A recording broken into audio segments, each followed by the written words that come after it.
get you some food. Alright guys, so today it's going to be a little different video.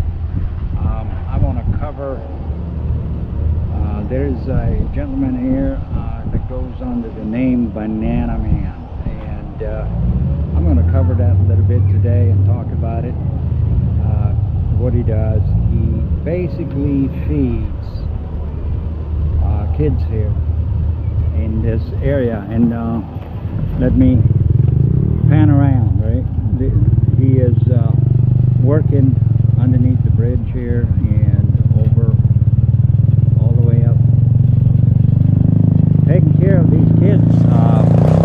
It's very, very difficult living conditions for a lot of people here. Some, they don't even have water properly, and sanitary toilets, bathrooms, restrooms, just many things, many times non-existent. But his main goal is to make sure that the kids here are getting fed, and we are up here in the first location, and we're actually waiting for the gentleman himself to arrive. So I figured I'd go down here a little bit by the river. This is the Abacan River, and right over here you see MacArthur Highway. So that's what's going on there. And the interesting part here also, they are now, as you can see, they're building a road here. So I don't know what their plans are and so on and so forth, but this road is stretching way down there. So, you know, the river is not much of a river. The water is pretty dirty, but this is the area he is working in. So I figured I'll do a little video around that today. Alright, so this was the first location of today, and we're gonna head on down to location number 2. I think they are kind of stopping in like 3, maybe 4 different places around the river here. There is literally hundreds of kids living here, and at this point I think the Banana Man creates about 500 meals a day. Unbelievable, but that's it. And here is the team today. He has some volunteers. He has also trained some of the older children, are really good help to him. But this is the main area where he focuses on. And look at that mountain. It always pops up and peaks up. So on the way to location number 2, and it is small little narrow roads in here, and sometimes he runs down first. Of course, you have this here, and it's a little tight, and 2 tracks cannot meet up together. I think we're gonna go down here a little further, make a left, and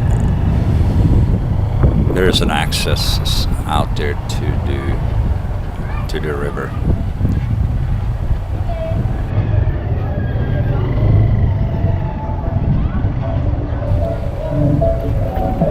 But this is the way that some of these people live their daily life, and I don't know how they do it, but they all do it.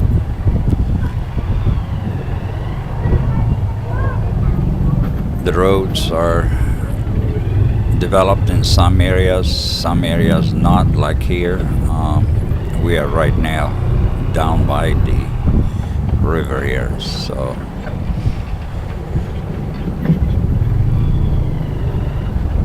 get a little angle different, and as you can see, you see these little 3 kids here. They may be early teenagers, maybe not even, and there you see pretty good view of the other side, and that's where the road is being built. And I was told that some of this is actually going to be tore down, so we see in a few weeks, and that signals that he is here, and the kids come out and start lining up. So there's excitement when that happens. All right, so now we've gotten over to the other side of the river. We just came from the hill up there. So now we're waiting for the kids. Basically what happens is he runs down. I don't know if you can see him down there, the motorcycle, but it's coming up this way. He goes down and announces that we're here, and then he's going to line up the kids. I'm pretty impressed with his ability to actually physically get these little kids to stand on a line and 1 meter, 1.5 meter apart. And the way you do it is that he has his rope that he rolls out. Hello. Here comes the man. Here comes the man. So he is working. And you can see here they're rolling out the rope, right? And the rope has like every meter and a half, it has a little tape or knot on it, and the kids are instructed to stand on that thing and move forward one at a time. And that's pretty cool, right? All right, one at a time. And you can see that they've already started lining up. Mask is mandated for them to even get some food, and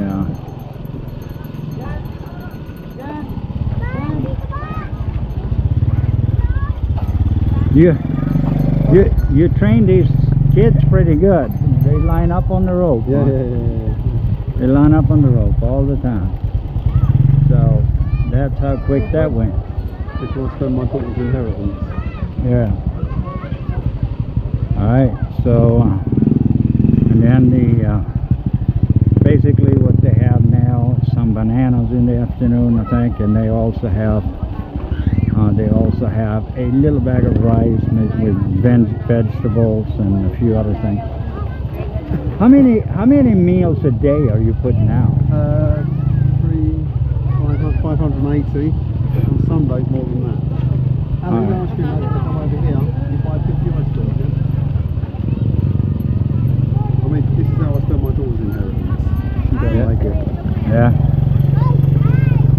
First 50 kids, Ali.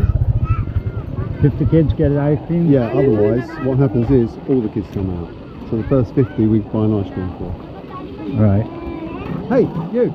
Over. And kids get a little overexcited, but you can't blame them. They know there's an ice cream man sitting here waiting too, so. No mask. It's terrible though that you have to. Well, yeah, it is, but we've been doing it for a year, they know. Yeah. So today they're actually getting a little bit of ice cream. So All right, so let's. We often get the mothers come over. Why aren't you buying like? You've got a, an iPhone. Right. Why aren't you buying like an ice cream? Well, because he never comes here. All these children come here every day for food. Right. And so we will buy the children an ice cream. We've got a banana and food and a mask. Right. You'll see now there'll be some other kids who start joining on the end. Right. And they get disappointed, obviously, because we do it up to 50. We know what happens. Right. We did it the other day. The next day there was maybe 120 kids lining up. Right. Yeah. Yeah. And then you have these little older kids. They are your helpers, correct? Yeah, the ones with food relief kids volunteer on it. Have been doing it at least a year with us. And then you've got the other kids who are got yellow shirts, which is a fire brigade charity in England. Okay. Called what? It's a very good question. I'm sorry, we don't remember. It's very bad. Ali, what's the name of the fire brigade charity in England that helps IB Shorts one? Operation Florian. An retired fireman, London fireman, same as what I was doing. That's how we met. He belongs to Operation Florian, and they bring over stuff to here, and they give us some stuff. And they gave me the yellow shirt, so they're the guys that are going to be up and coming. They'll be the next volunteer kids. Cool. Cool. I hate it when that happens. What do you pay for these ice creams? 5 pesos. 5 peso. Right, on it. Wait.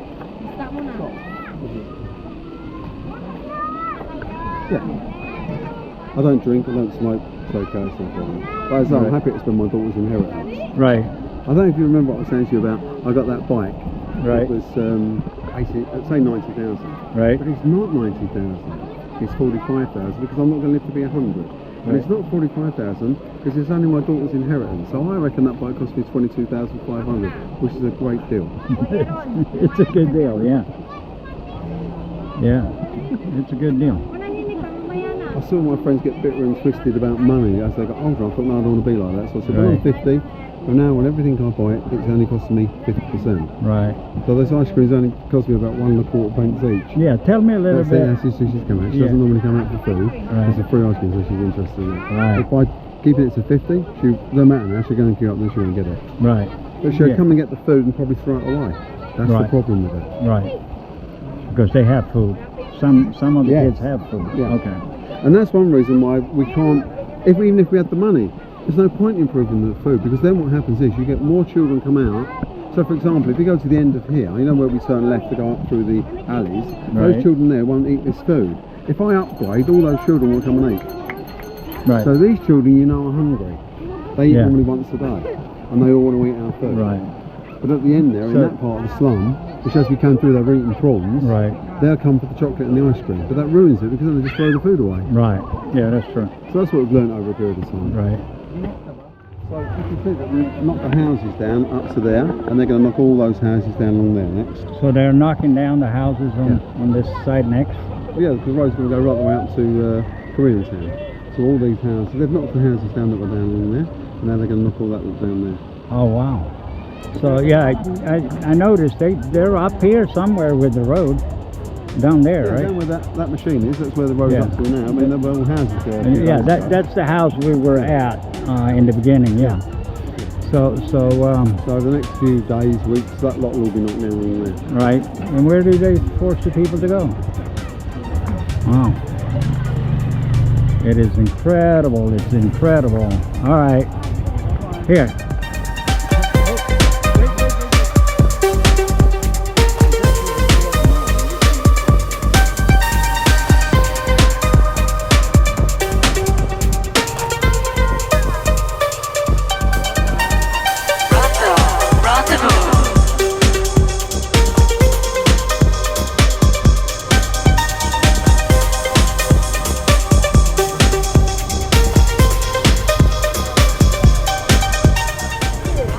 Alright, so this journey continues.